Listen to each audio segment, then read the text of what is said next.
52 കോടി രൂപയുടെ ആസ്തിക്കാർ ഗൂഗിൾ പേ വഴി തിരഞ്ഞെടുപ്പിന് പിച്ചയെടുക്കുന്നു. ഈ നാട്ടിലുള്ള മനുഷ്യരാരും ഇത് കാണുന്നില്ലേ? എന്തെല്ലാം തരത്തിലുള്ള തട്ടിപ്പാണെന്ന് നോക്കിയേ.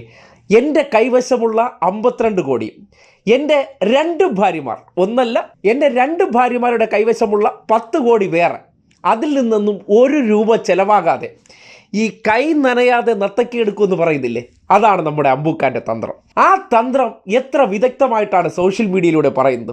അതായത് വളരെ വൈകാരികമായിട്ട് അദ്ദേഹം നിലനിൽക്കുന്നത് ഈ നാട്ടിലെ ഓട്ടോ തൊഴിലാളികൾക്കും ടാപ്പിംഗ് തൊഴിലാളികൾക്കൊക്കെ വേണ്ടിയാണ്. ആ ടാപ്പിംഗ് തൊഴിലാളികളെയും ഓട്ടോ തൊഴിലാളികളെയൊക്കെ വിറ്റ് ജീവിക്കാൻ കഴിവുള്ള ഒരു വ്യക്തിയാണെന്ന് തെളിയിക്കുന്നില്ലേ. 1-2 പൈസയല്ല, തിരഞ്ഞെടുപ്പിൽ അദ്ദേഹം ആസ്തിയായി കാണിച്ചിരിക്കുന്നതാണ് 52 കോടി രൂപ. ഇത്രയും ആസ്തിയുള്ള മനുഷ്യൻ ആ നാട്ടിൽ അന്നന്നത്തെ അന്നത്തിന് വേണ്ടി കഷ്ടപ്പെടുന്ന മനുഷ്യരോട് ഇത് കാണിക്കുന്നത് ശരിയാണോ? നിങ്ങളെ മനസാക്ഷിയുടെ വോട്ട്, ആ വോട്ട് ചെയ്യുന്നത് നിങ്ങൾക്ക് തന്നെയാണ്. ഇവിടുത്തെ ഓരോ വോട്ടറും നിലമ്പൂരിൽ സ്ഥാനാർത്ഥിയാണ്, അതിൻ്റെ ഒരു പ്രതിനിധി മാത്രമാണ്. അത് ഈ നാടിൻ്റെ നന്മയ്ക്കും നമ്മുടെ നിലനിൽപ്പിനും വേണ്ടിയിട്ടായിരിക്കണം. അതുണ്ടാകും.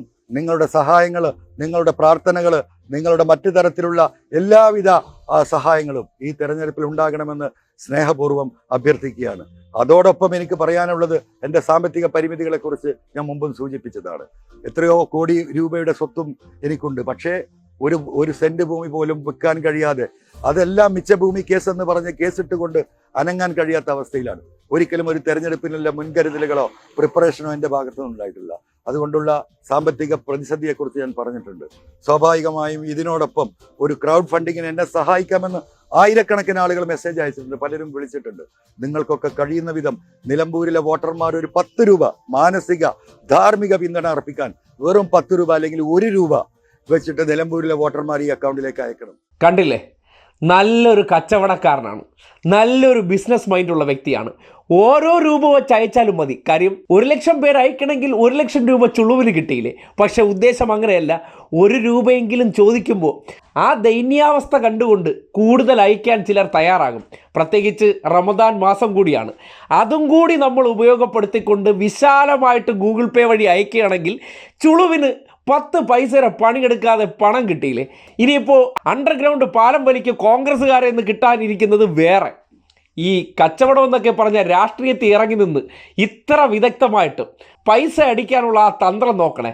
പക്ഷേ ഇടതുപക്ഷത്തിനോടൊപ്പം നിന്നപ്പോൾ കഴിഞ്ഞ 9 വർഷമായിട്ട് ഇത് നടക്കല്ല.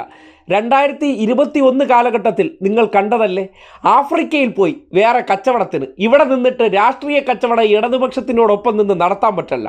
അങ്ങനെയാണ് അദ്ദേഹം ആഫ്രിക്കയിൽ പോയിരുന്നത്. വേണ്ടത്ര മെച്ചമുണ്ടാക്കാനാകാതെ തിരിച്ചു വന്നിട്ട് ഇത്തവണയെങ്കിലും എന്തെങ്കിലുമൊക്കെ ഒപ്പിക്കാമെന്ന് കരുതി. അവിടെയും നടന്നില്ല, മന്ത്രിയും ആക്കിയില്ല. അപ്പോൾ ഇനി ഇവിടെ നിന്നിട്ട് കാര്യമില്ല, എൻ്റെ കച്ചവടങ്ങൾക്ക് നല്ലത് അപ്പുറത്തെ മണ്ണാണ്, എടുത്ത് ചാടി. ഇപ്പോൾ എന്തായി? അങ്ങും ഇല്ല ഇങ്ങും ഇല്ല. അപ്പോൾ സ്വാഭാവികമായിട്ട് എന്ത് ചെയ്യും? എൻ്റെ കൈ പൊള്ളുന്ന സാഹചര്യത്തിലേക്ക് കാര്യങ്ങൾ എത്തുകയാണ്. അപ്പോൾ ഞാൻ എന്ത് ചെയ്യണം? ഇതുപോലെ കച്ചവടം എടുക്കണം. ആ തന്ത്രം നാട്ടുകാർ തിരിച്ചറിയുക. 10 പൈസ അല്ലെങ്കിൽ അണാ പൈസ ഈ തട്ടിപ്പ് കച്ചവടക്കാരന് കൊടുക്കാതിരിക്കാൻ നാട്ടുകാർ ജാഗ്രത പുലർത്തണമെന്ന് മാത്രമേ പറയാനുള്ളൂ.